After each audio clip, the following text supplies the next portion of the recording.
આવું તમે હમણાંથી સોશિયલ મીડિયા પર બહુ જ જોઈ રહ્યા હશો.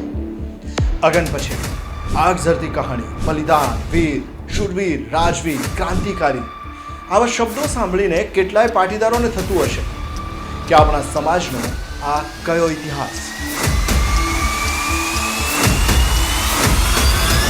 કેમ આપણે તેનાથી અજાણ છીએ? આ કહાણીઓ આપણને નવી કેમ લાગે છે? આવી કહાણીઓ આજે લોક જીભે કેમ નથી? કેમ નવી પેઢીને નથી ખબર કે હળ ચલાવનારો આ સમાજ સમય આવે તલવાર પણ ઉઠાવી જાણે છે? કેમ નવી પેઢીને નથી ખબર કે ખેતરમાં અનાજ ઉગાડનારો આ સમાજ જરૂર પડે દુશ્મનના સામ્રાજ્ય પણ ઉથલાવી જાણે છે? આ સમાજના વીરો શરણાગતિને બદલે મૃત્યુ પસંદ કરે છે.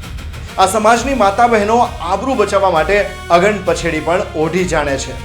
પાટીદાર સમાજ માટે સ્વાભિમાન માત્ર શબ્દ નથી, શ્વાસ છે. જમીનથી જોડાયેલા આ સમાજના સપના આસમાનને આંબવાના છે. જો તમને એવું લાગે છે કે પાટીદાર એ માત્ર એક શબ્દ નથી, પણ એક વિચાર છે, એક શક્તિ છે, એક આગ છે, એક ક્રાંતિ છે, તો તૈયાર રહેજો.